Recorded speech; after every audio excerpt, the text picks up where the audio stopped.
And welcome here to Wake Up Call with Dan Tortora, here where sports meets life inside of the Great Lakes Honda City Studios. Find Great Lakes Honda City on 7140 Henry Clay Boulevard in Liverpool, New York. They're open Monday through Saturday for sales and service, and to find their vast array of new and used vehicles, including the Ridgeline, the HRV, the Civic, the Accord, my favorite, the CRV, and more, you can go to GreatLakesHondaCity.com. With that being said, I am picture in picture with someone who I believe a decade ago took a chance on me. I've always had a vision and a mission for myself, and I've never believed that I'm some small fish, no matter how big the pond is. And Gary was one of the guys, one of the people that saw in me what I see in myself. And he gave me a chance.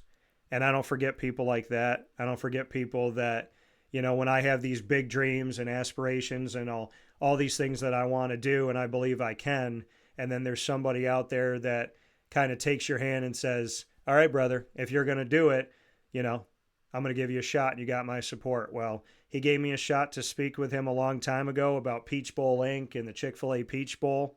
And over the years, given me an opportunity to be at the Chick-fil-A Peach Bowl, to be at the Aflac Kickoff Game, and him and his team, Matt Garvey, and everybody at Peach Bowl Inc., I can't thank them enough for the opportunity. So, Gary, before we get started here, Gary Stokan, President, CEO of Peach Bowl Inc., I have to say thank you. I want to say thank you because way back when, I forget what I eat for lunch, but I still remember being in Greensboro at that beautiful hotel where the ACC used to be stationed in Greensboro. Now they're in Charlotte.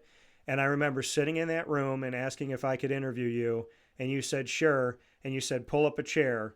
And I still remember being in that room, sitting in those chairs, you and I remember having a conversation and thinking to myself, you know, I would love for somebody to believe in me, believe in what I'm trying to do here. I saw it in your eyes. I felt the genuineness of your intention. And I want to thank you because I can go right back to that moment and say that you've always been there. So that's how I want to introduce you to people. Thank you for doing that. Well, you're more than welcome. You're more than deserving. I remember those chairs were quite comfortable, and that hotel at Grandover in Greensboro was a beautiful hotel. Yeah, absolutely. So you and I have gotten to see a lot of things this season. We got to see an historic moment for the college football playoff, 12 teams for the first time ever. The Chick-fil-A Peach Bowl, which was in rotation of being a semifinal game, being a New Year's Six Bowl, going back to being a semifinal game, now will always be a part of this new format of the college football playoff, be it a quarterfinal game or a semifinal game. This year, you were a quarterfinal game, and you fielded Texas, who came from the matchup between Texas and Clemson, which was played in Austin, Texas in the first round, and Arizona State, who had advanced as a conference champion from the Big 12. Now that you've had some time to reflect on what became an instant classic, just what your thoughts were about this round of the Chick-fil-A Peach Bowl. Well, Dan, we're very blessed to be a part of the CFP playoff. We're in year 11 this year. This year coming up will be year 12, but year 11 was, quite an interesting year. We were at that Clemson-Texas game, and I remember, funny story, I remember being hit up by the people that run Bevo, the wife of the person that owns Bevo, the guys that run on the field with Bevo, as well as a lot of the students and the fans, asking me if Bevo was going to be able to attend the Chick-fil-A Peach Bowl. And unfortunately, all the great things about Mercedes-Benz Stadium, where the sidelines are just right on top of the field and, just great sight lines, there's just not enough room for Bevo. And I took a lot of heat by not letting Bevo come on to the Chick-fil-A Peach Bowl. But, to have a quarterfinal game and then to host the national championship in Atlanta, and then this upcoming football season to host the semifinal is quite an accomplishment for Atlanta. Is the capital of college football to host the three major events that CFP holds, all basically within a calendar year. So Yeah. this was the start of it, and then this year with, we've seen, I think, the growth of college football with the advent of the new CFP playoff because there were more teams vying for those 12 slots late into November and early December. So it helped TV viewership Yeah. of college football. Secondly, I think you saw attendance go up in college football because there were more interesting games late in the season and all throughout the season. And Yeah. people could stay with a team that maybe lost one game, like a Notre Dame early, and still attend all their games and help their attendance by still getting in the playoffs. So I think, college football's it's such an interesting intersection of great support and great fandom, but yet teetering on really chaos. And so it's a really interesting time that calls for leadership. And, it's going to be interesting to see what kind of leadership is developed out of, where college football stands right now. It's interesting that you say that the college football playoff, expanding to 12, and you got to experience it, I got to experience it. To me, it was incredible to be in the first round. I was at Happy Valley, Penn State, and State College when SMU came to town, and then to be with you for the quarterfinal for the Chick-fil-A Peach Bowl, Texas and Arizona State, then to be at the Goodyear Cotton Bowl Classic down in Arlington, Texas at AT&T Stadium, the home of the Cowboys, and to experience Texas and Ohio State, and then to be back at Mercedes-Benz Stadium and back there with you in Atlanta, Georgia for the national championship with Ohio State and Notre Dame.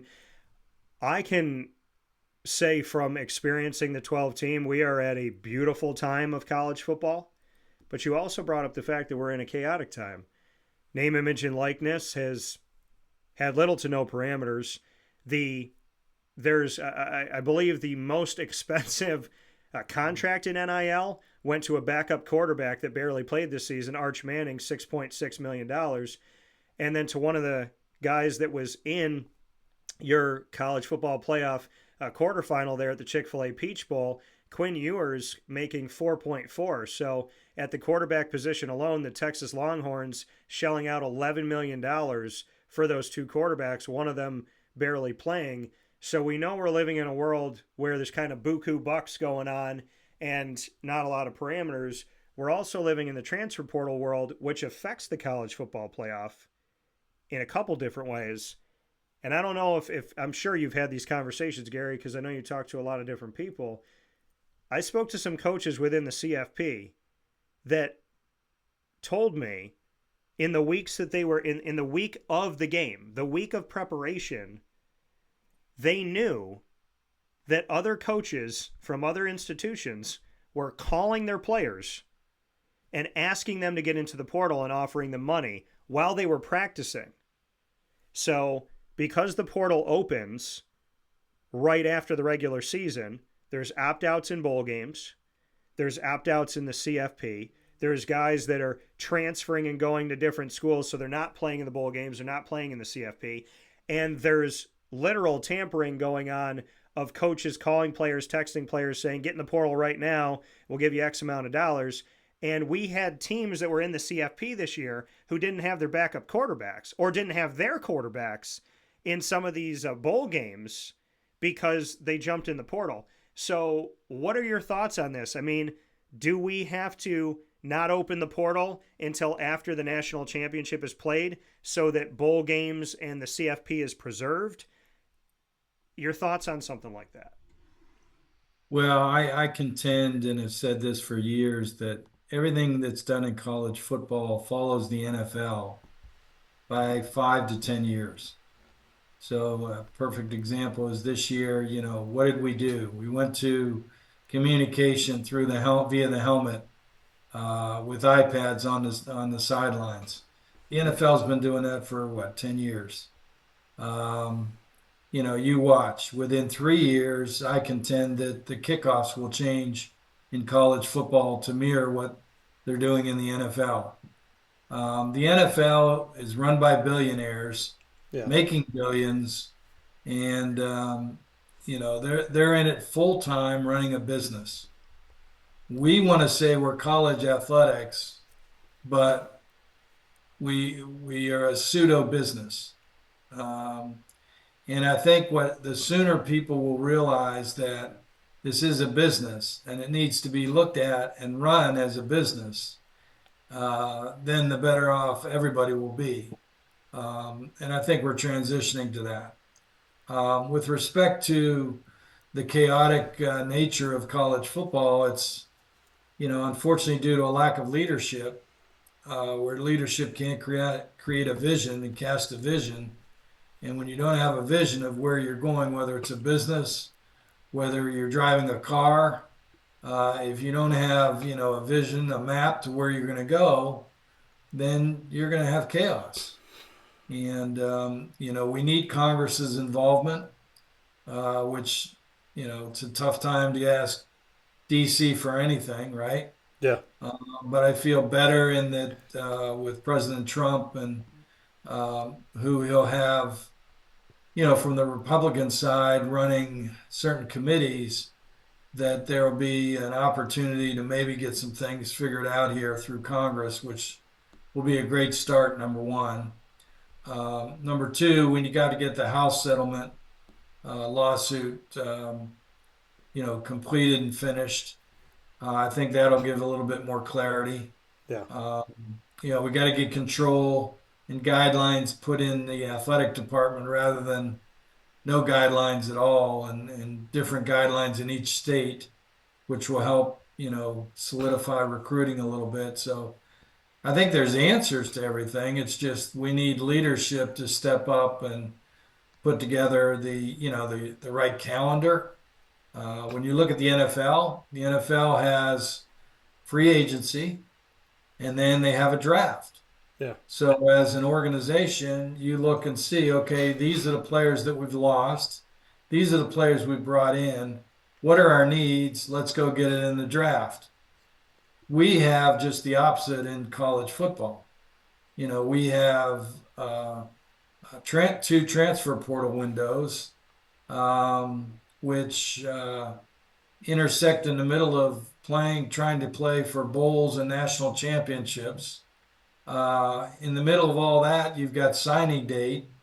So they all cross over one another instead of having a regulated, system of a calendar where, okay, let's have our transfer portal open. Now you know who you have, who you don't have.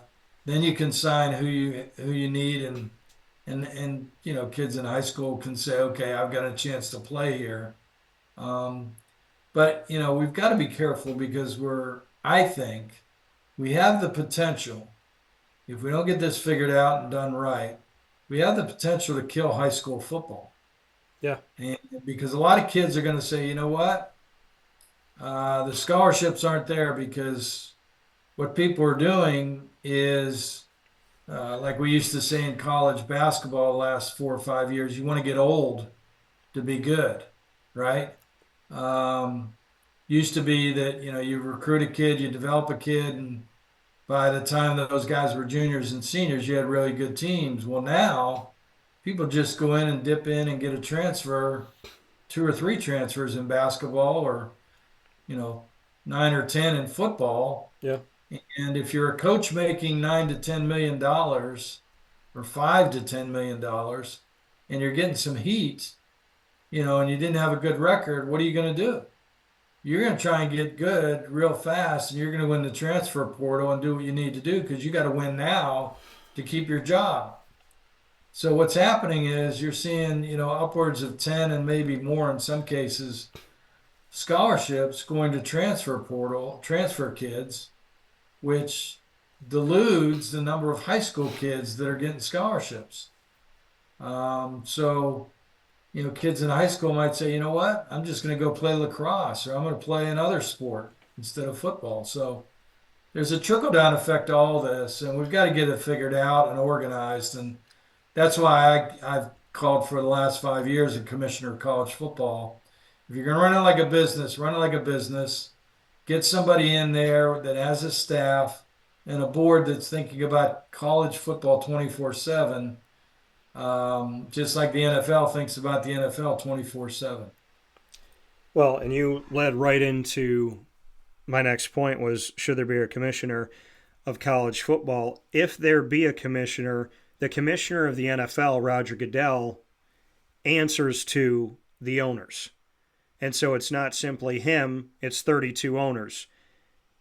Do we create a model in that sense and say, okay, there's a commissioner of college football, but does his owners, so to speak, become the college football playoff bowl games? Does it become all of the bowls? Because we're No, not. my idea is you put a commissioner in and you have a board that's comprised of probably 20 people, Okay. maybe a little bit more. But you have four presidents from the Power Four. You have four ADs from the Power Four. You have four players from the Power Four, and you have four coaches from the Power Four.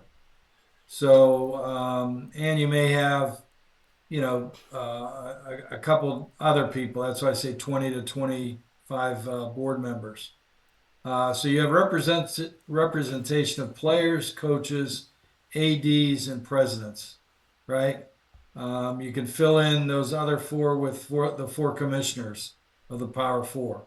So everybody that's vested in college football would be on the board. That commissioner and his staff would have that board to report into, and decisions would be made so that whatever's in the best interest of college football, that's what we're going to wind up doing. But I think we've moved to that point now, and I think probably within the next 5 years, whenever the next TV contracts come up, you'll see another realignment, and excuse me, you'll probably get to 64 schools, eight divisions with eight schools in each division. And you'll have your playoff, whether it'll go up to 14 or 16 teams. But I think that's the direction we're going to go.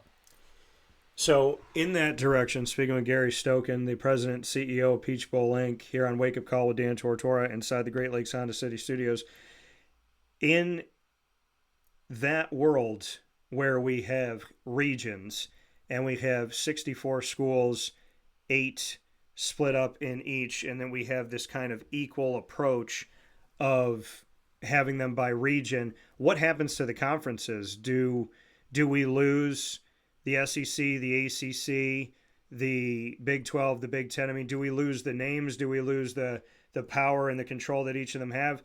If we are to regionalize football, which would make a lot of sense, then what happens to commissioners and what happens to conference alignment, essentially?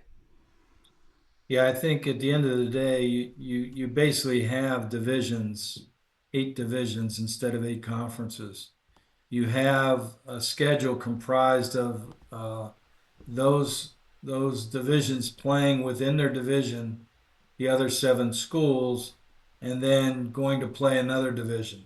Yeah. And then you rotate playing different divisions every year. You take away uh, the conference brands right now, or you could keep the brands if you want, but instead of having 18 schools where people don't play each other, like the ACC this year, where Clemson didn't play SMU, Miami didn't play Clemson. You want to have some semblance of rivalries regionally, which really helps college sports, not only from an attendance standpoint, but viewership standpoint. Then secondly, you want to have competition that's equal across the board. Right now you have the ACC and the SEC playing 8 conference games, and the SEC and the Big 12 and the Big 10 playing 9 conference games. Yeah. That doesn't make much sense. Right. So you want to just get even across the board, scheduling wise, opportunity wise. And again, I think if you had a commissioner with a board. You could work through the schedule, signing dates, scholarships, um, the salary cap. I think you need to do all this from the business side, but the hang up that I'm having right now in saying all that is that we're starting to lose what the mission of college athletics is. Yeah. And that is to give a kid an opportunity to get a scholarship. Once he gets his scholarship, get him a degree. And then once he gets his degree, then get him a job. And you just take football, 98% of those kids aren't playing, pro football, Yeah. right? And so they got to pick up a lunch pail for the rest of their life. Even the guys that are going to play in the NFL, which stands for not for long, the average lifespan's 3.5 years. You don't get to free agency until your fourth year where you make generational money. So you take that 98%, let's say the 2% play pro, there's probably less than 1% that are getting past to become free agents. So what are we doing? Let's give these kids an opportunity to get a degree.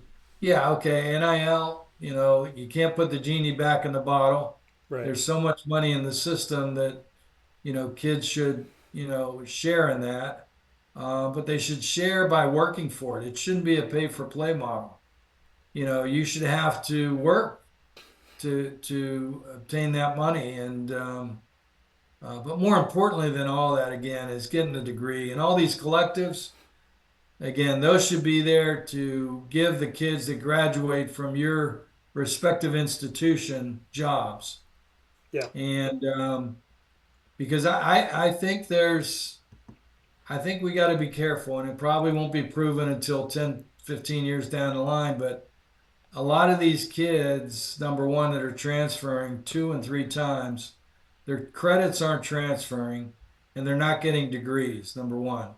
Number two, they're transferring and not fighting through adversity to get better. The one thing that I can tell you is a guarantee in life, and there's a few of them, like death and taxes, but adversity. You're going to face adversity in life. It's going to slap you in the face. Life is not fair. And how you deal with that adversity and how you come out on the other side is going to be what kind of person you're going to develop into. And at that age, when kids face adversity, they need to fight through it instead of running and transferring. And I'm not saying all the kids do this, but Yeah. we're letting these kids transfer and transfer and transfer. And in some cases, they're not getting degrees, and B, they're not learning how to develop, life skills of how to deal with adversity and move and fight through things. And thirdly, we're potentially setting them up for failure in that, okay, if we're going to give a kid, I'm going to make up a number, $500,000 to play left tackle. And in 4 years, he tries to make the NFL and doesn't make it. Well, guess what? He's going to go to name the company XYZ, and he's going to have to go to work for $50,000 or $60,000 a year. Yeah. And so, how's that kid, who maybe hasn't faced adversity, how's he going to deal with that, right? So I just worry a lot about, we've lost our way, and people get so ingrained in money. Everything's about money. And when everything's about money, people don't make right decisions long term. And that's why I worry a lot about college athletics right now.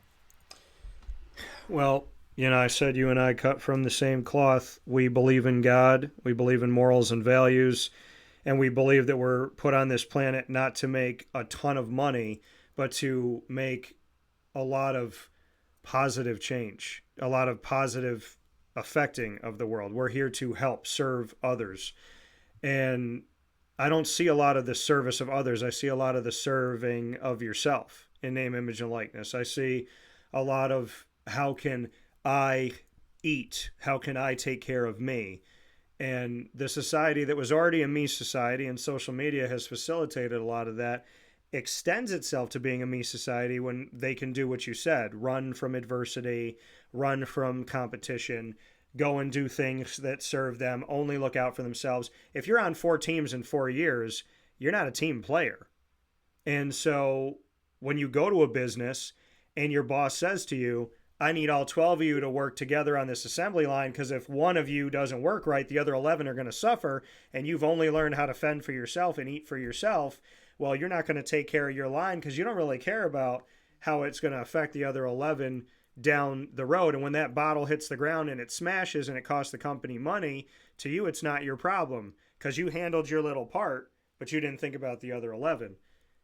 I agree with everything that you're saying, and I understand everything that you're saying, and I was concerned about these things years ago when California state law said, we're going to approve name, image, and likeness, and they left the NCAA and the rest of the country and the other 49 states in a position of, if you don't get with it, we're going to benefit.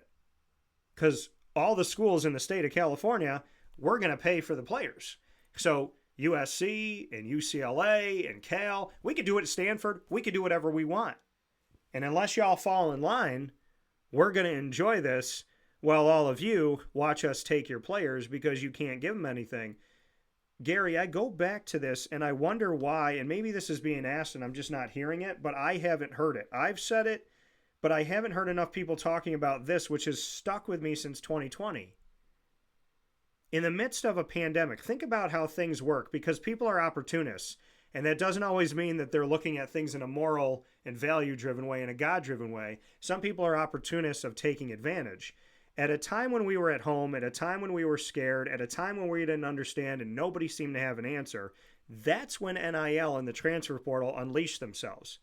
At a time where people were focusing their energy over here, it was happening over here. And when that opened up, the NCAA said, whether you have a plan in place or you don't, we're doing this.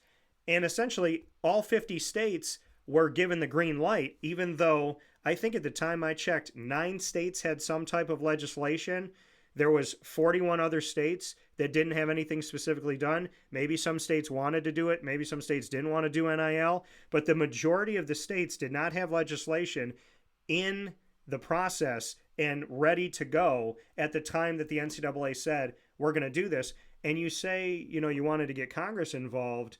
I'm wondering why Congress hasn't investigated the NCAA to the breaking of state law, because if every state can make their own decisions when it came to NIL, how come the NCAA essentially forced 50 states to accept NIL during a pandemic at a time where I don't know when you could ever, especially as the NCAA, tell 50 states, you have your own laws, but we're going to trump those laws, act like the national government, and impose these laws on you.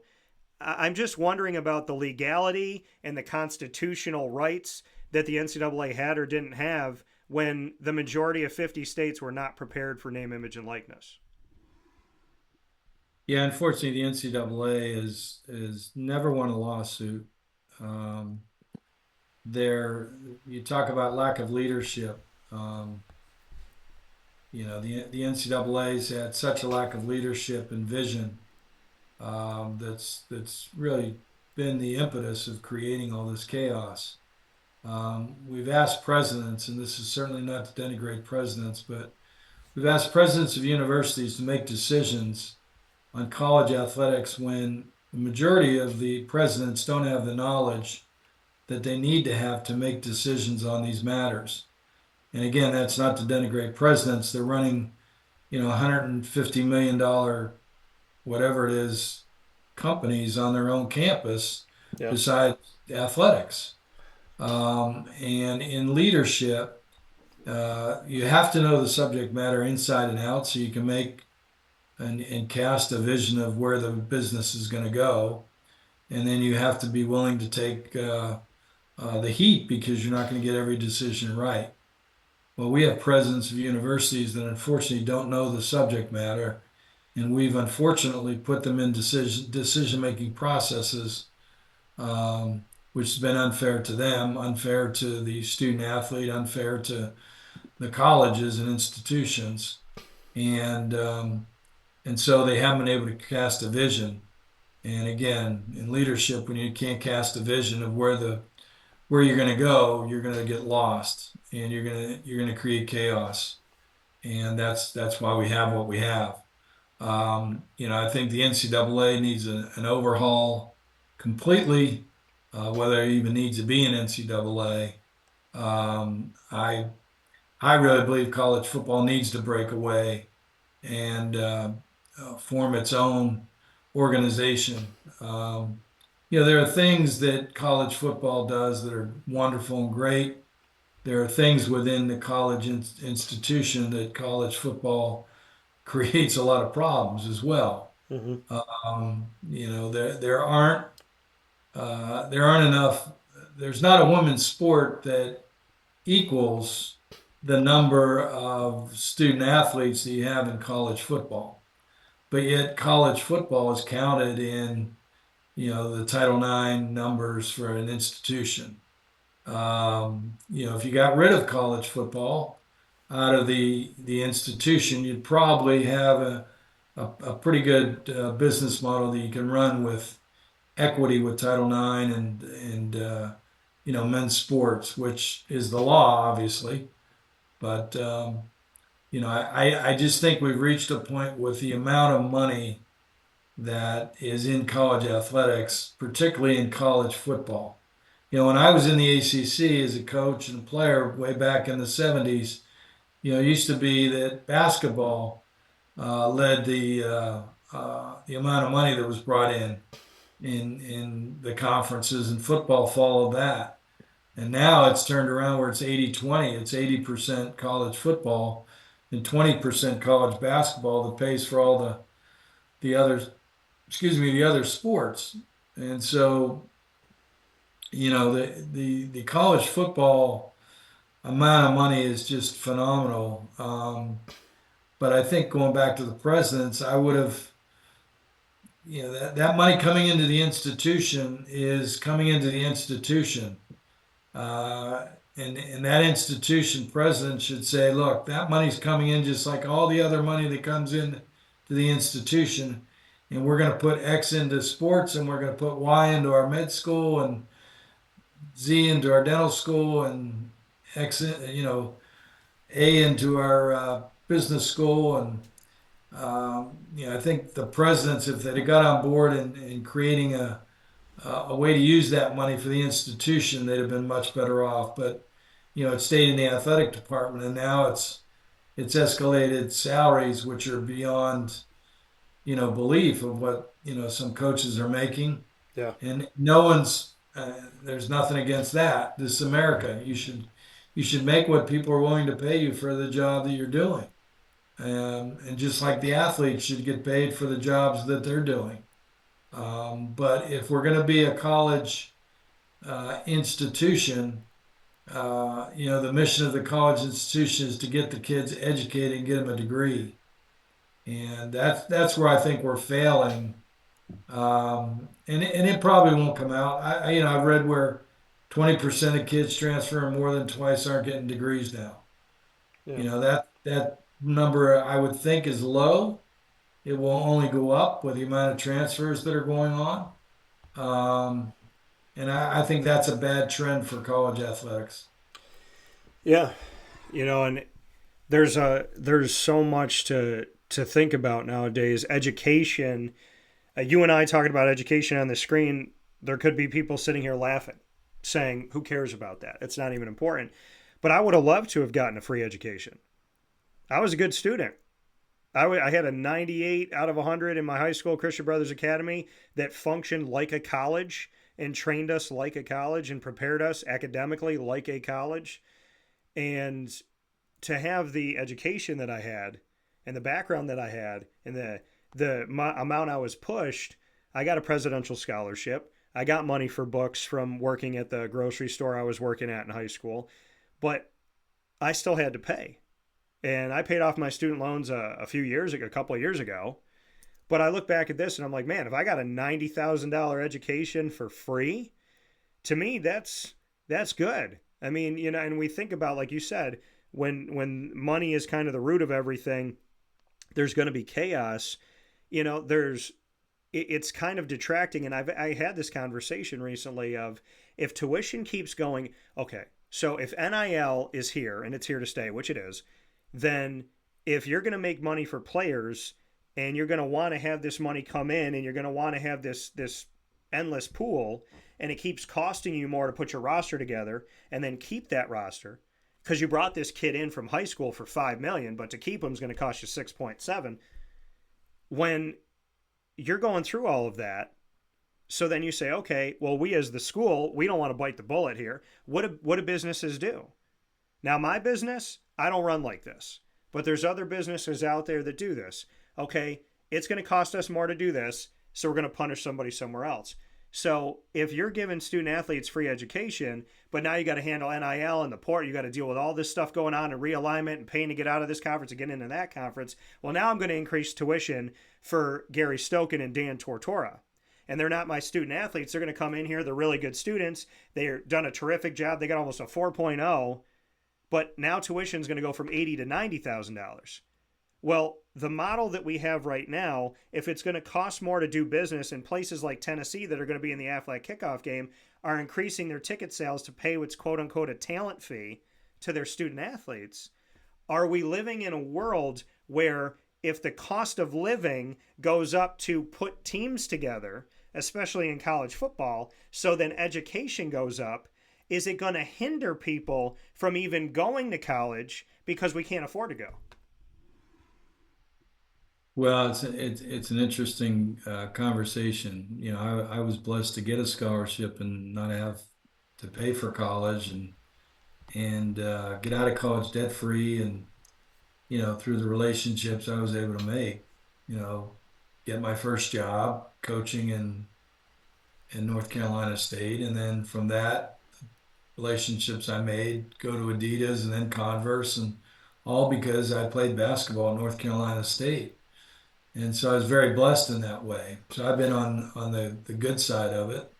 You know, I was like you. I've had daughters that have had to pay for their education, and you know, just recently finished their paying of their, you know, college degree.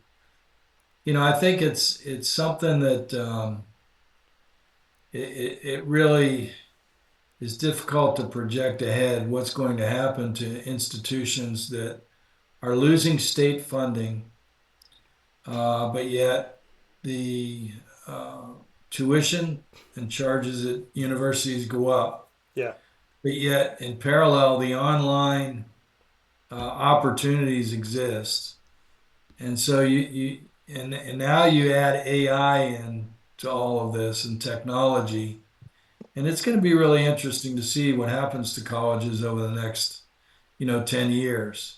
And that's a whole different matter that I'm not educated enough to and to discuss and look at. You know, the college athletic world just is crazy enough for me. But I hope that, and I think that, you know, the kids not being employees will help. I think the administration now in Washington D.C.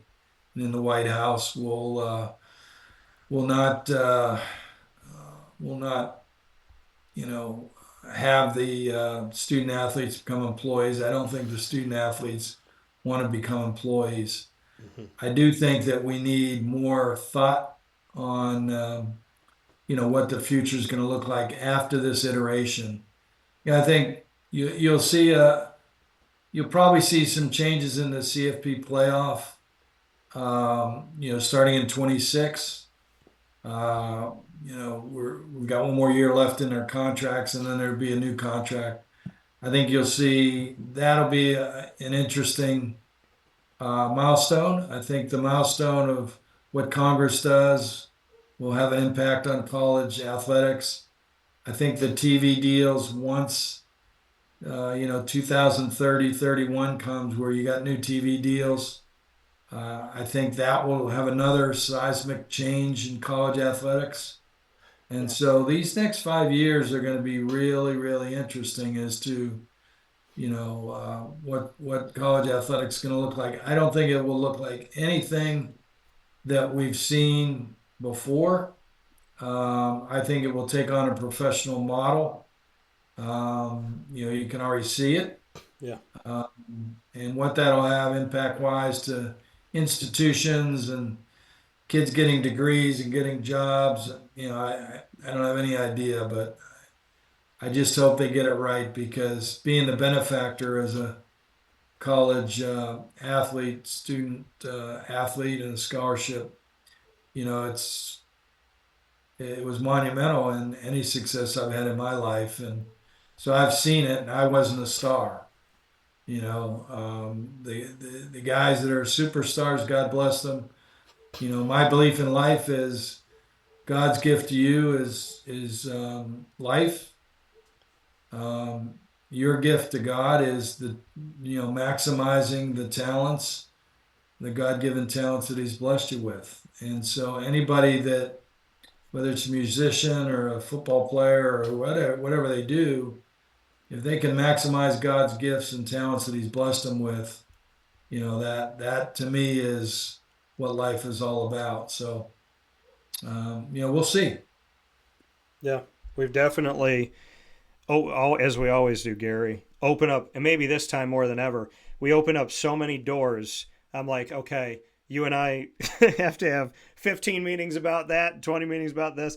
I do want to get into the fact that not only was a Chick-fil-A Peach Bowl at Mercedes-Benz Stadium in Atlanta, Georgia, where it always is every season and will always be a part of the college football playoff as we step forward, quarterfinal this year, a semifinal next year, which I'm already excited about and can't wait to see who comes through it. The national championship sent me to Atlanta, Georgia twice this year. I got to go there, obviously, for the Chick-fil-A Peach Bowl, and then a couple weeks later, here I am back in Atlanta, Georgia, and I was in a different part of Atlanta, so I can say to you that some of the best nachos on the planet, Tin Lizzy's, big old fan of Tin Lizzy's. So got to shout them out, and we were absolutely treated well from the partner hotels to the main hotel for media hospitality, the Westin there at Peachtree. Absolutely incredible. So I want to give credit to the Peach Bowl as I always do. And at the same time, to have the national championship in Atlanta, Mercedes-Benz Stadium, got to go into, the convention center there that's right next to, adjacent to Mercedes-Benz Stadium. That entire experience, Gary, and I told people this going into that. I said, going to the college football playoff national championship and getting to cover it is essentially like me covering the Super Bowl collegiately. And then I went and I saw the carpet and the lights and the music and the larger than life stuff and the way that things are set up and the fan, how they can get involved and how, we're in the media and we get to see this and experience this and have so much fun. And I'm seeing people from conferences and I'm seeing people that, are representing bowl games and everyone's kind of helping each other on the path to get to where we are. Mercedes-Benz Stadium is Mercedes-Benz Stadium and it's so unique in of itself. And the experience of being on the field and just being back there. I was spoiled to be there a couple times this season. To have the national championship in Atlanta this year and to not only see the Chick-fil-A Peach Bowl, which you're such a huge part of, but to see the national championship there, what did that mean to you and to everybody at Peach Bowl Inc.? Well, we had a strategy when I took the job in '98. As president of Atlanta Sports Council and president of Peach Bowl Inc., we wanted to make Atlanta the sports capital of the world because we were just coming out of the '96 Olympic Games, the 100th anniversary Centennial Olympic Games. And Bob Costas termed a phrase, Atlanta's becoming the sports capital of the world. Because we were going to host the Super Bowl in 2000. And so we went after the NHL, NBA, Major League Baseball All-Star games. We got those in 2000, 2001, and 2004. We went after the ACC basketball tournament. We went after the NCAA men's and the NCAA women's basketball tournaments. And so we started to accumulate a lot of the big major events, primarily because the Georgia Dome was somewhat new. But Atlanta, we had the corporate support We had the volunteer support.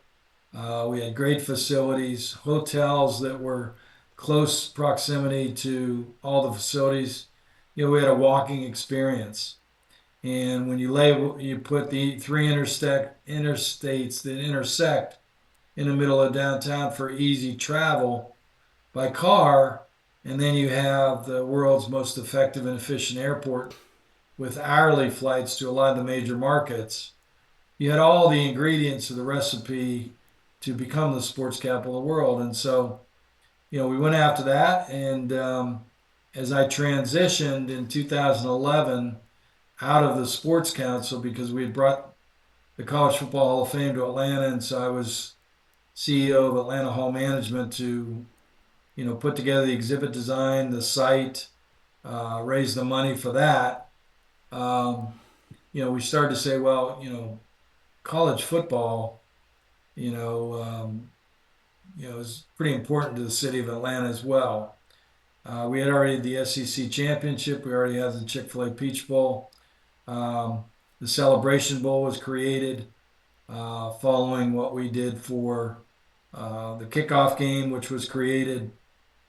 So we really had a focus on, making Atlanta the capital of college football. And, I think it's come to fruition with a lot of media that have looked at what our kickoff games have done is changed the face of college football on the front side of the season with major events, where prior to us starting the kickoff game in '08 with Clemson and Alabama, there were a lot of non-directional school games and kind of exhibition games non-conference games that were easy wins where people didn't attend them very well. They did no viewership on TV. And as soon as we started the kickoff game, viewership went up from the first game of the season, and attendance went up. And now you see this year, Notre Dame will open up with Miami. LSU will open up with Clemson. Texas will open up with Ohio State. We have Syracuse playing against Tennessee and Virginia Tech against South Carolina. Yeah. So there's all these great games to start the season now. And then to back end it with a Chick-fil-A Peach Bowl that we were able to get into the CFP in 2014 and 15, where, again, I remember in 1998, my first year, I was in charge of selecting teams, took Georgia and Virginia, and our own newspaper, the Atlanta Journal-Constitution, the headline read, Georgia going to Peach Bowl, a third-tier bowl game. And so our own city and our own newspaper looked at it as a third-tier bowl game, and to start the kickoff game, to go and get the College Football Hall of Fame and move it to Atlanta and raise the money. And I think the commissioner saw that and the president saw that we were giving back to college football. And so they gave us the opportunity to join the CFP. And, all that together led to hosting national championships and, quarterfinals, semifinals now. And so, 4 of the top 6 conventions in the city of Atlanta this year, which is the 4th largest convention town in the United States behind Las Vegas, Chicago, and Orlando, will be college football games. The national championship game, the SEC tournament championship, the Chick-fil-A Peach Bowl, and the Aflac Kickoff Game. So that's how important college football is to the city of Atlanta. And, our job is to continue that. But also, as our mission, we talked about mission earlier, the NCAA, but, our mission as we were founded in 1968 as the 9th oldest bowl game was to give back. We were the first bowl game founded for charity purposes. And so we've kept that as part of our mission. And, since 2002, we've given $65 million back to charity and scholarship, making us the most charitable bowl organization in the country. And that's something that, is near and dear to our heart and something that will continue, on into the future. Yeah, and we've already seen a kickoff for a cause, the Aflac Kickoff Game. Funds raised to help tackle childhood cancer. Over $400,000 has been raised already in that respect. And it brings me to the Aflac Kickoff Game, which is not just a game, but there for a cause and there for something that you and I spoke about when we were at the ACC kickoff this going into this season, which was helping to do everything in our power to find the technology and the support and the help and the right things that we need to hopefully not only aid those that have childhood cancer, but to get rid of it. So Gary Yeah, Stokan here with us. Go ahead. What were you going to say? yeah, we've now funded over $23 million to the Aflac Cancer and Blood Disorder Center at Children's Healthcare of Atlanta, and we have 14 trials with in 5 different hospitals in 4 different states now. Everything from neuroblastoma to leukemia trials that are, a couple are moving along to phase 2, and our goal is to get them across the goal line and into the end zone to get them FDA approved, where we can give a kid another day, another month, another year, or maybe another life time. So, that's our focus, and the Aflac Kickoff Game, in our partnership with Aflac, really calls that to attention. And we raised 400,000 this year just in one game. Yeah. But we're going to continue throughout the season with our Peach Bowl touchdowns for children, where you can give $1 to $1,000 for each team your team scores a touchdown, and Peach Bowl will match it. Last year we raised $750,000 through that program. We have our raffle that this year, just in the Chick-fil-A Peach Bowl alone, we raised over $150,000. 75 of that, half of that goes to the Aflac Cancer and Blood Disorder Center. So, we're going to continue to raise this money to, and this year we'll have 2 games. We'll have the Tennessee-Syracuse game on Saturday. Yep. At noon, and then we'll have the 3 o'clock game the next day on Sunday with Virginia Tech and South Carolina. Yeah, and that's exactly where I wanted to kind of finish this thing up. I talked to you about this, and I think it's all too poetic and all too amazing, is that I said to you, because of the national championship game being played in Atlanta, that you will see the ending of the 2024-25 season in Atlanta, Georgia, and with the Aflac Kickoff Game doubleheader, you will see the beginning of the 2025-26 season.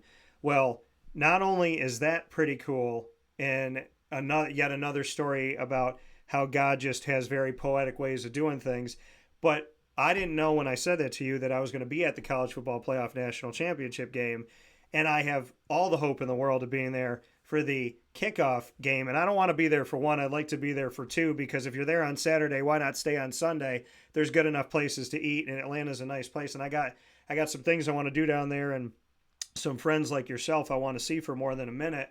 So the thought of ending one season, literally bookending the end of one season and the culmination of it to the beginning of another great season, you get to do that in Atlanta, Georgia.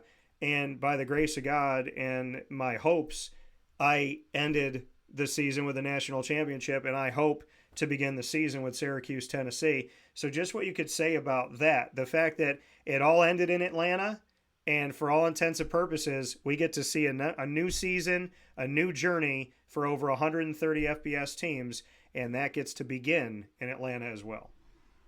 Well, and on the backside, with our semifinal on January 9th, Friday night in prime time, we'll just about close out the next season. Yeah, true. Miami will host the national championship this year, January 19th, I think it is. But yeah, it's so cool to be involved in all these big games, to have the impact that we have on college football, to host all the people that we've sold out 25 of 28 games in the Peach Bowl, and we've sold out 17 of the 21 games in the kickoff game. So we're able to attract a lot of people to town, which we really enjoy.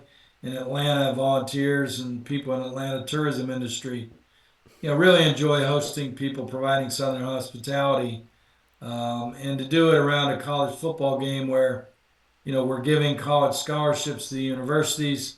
and our John Lewis legacy of courage scholarships to kids in Title I schools from Atlanta and Georgia that, generationally, no one in their families ever gone to college. Yeah. So they have that kind of impact as well as the impact we're having on children's health with our, Peach Bowl Touchdown for Children's or our Peach Bowl Legacy Fund with the cancer trials. It's just, I was taught by my dad to, if you're going to do something right, if you're going to do something, do it right the first time or don't do it at all. And I was taught by my mom, Acts 20:35. It's much better to give than receive. So I hold both of those near and dear to my heart and try and implement them in everything that I do. So, Yeah. uh, we've been very blessed, and I appreciate the opportunity to be with you and in this kind of format because it allows you to talk a little bit and give a little bit of stories behind things. So I appreciate you having us, and we'll look forward to hosting you to start that season with the Orange Bowl to start the season with Syracuse and Tennessee, and to end the season in the Orange Bowl with the national championship game. Yeah. And to keep in mind that the Dodd Trophy, and a huge trophy in honor of coaches every single year, that presented by PNC, and obviously connected to Peach Bowl Inc., that the Dodd Trophy, which focuses on the three pillars of success, the scholarship, leadership, and integrity pieces, and that was honored to Marcus Freeman this season of the Notre Dame Fighting Irish, who exemplified that. And I got to be around him, and I got to get a feel for Marcus Freeman a little bit there in a Q&A opportunity, which I greatly appreciate on more than one occasion. Very deserving of the Dodd Trophy presented by PNC and in conjunction with Peach Bowl Inc. And of course, to see that coach go on and be a part of the national championship as well, coming through, winning that Dodd Trophy in his path to leading his team to the national championship. So, what do they say? All good things work together for the Lord. So a lot of great stuff here, as always, from Peach Bowl Inc., Gary Stokan and his team. Gary, as always, I can't thank you enough, beyond everything, for how you treat God in this world and what you focus on, the fact that you care about people, and that you just are one of those people that doesn't say it. You go out and you do it. So I appreciate the work that you do. I love seeing people like you be successful, and very much appreciate the fact that Peach Bowl Inc., as big as you are, as much money as you raise and things that you do, it feels like a mom and pop shop when you talk to the people that are a part of it. So thank you to your work, and thank you to always giving me the time and the opportunity to speak with you about things that are important to me and important to people that are watching and listening. So I can't thank you enough for that. Well, Dan, great to be with you. And again, we look forward to seeing you at the spring meetings, the media days, and then in our Aflac Kickoff Game with Syracuse and Tennessee. And I know you're up there in Syracuse territory, so we look forward to hosting John Wildack and Coach Brown, who's down from around this area with Kirby Smart and the Georgia program. And we look forward to hosting him back down here in Atlanta and all those Syracuse Orangemen. So thanks so much for having us, and have a blessed day and a blessed year. Same to you. God bless to you and yours, and look forward to seeing you soon.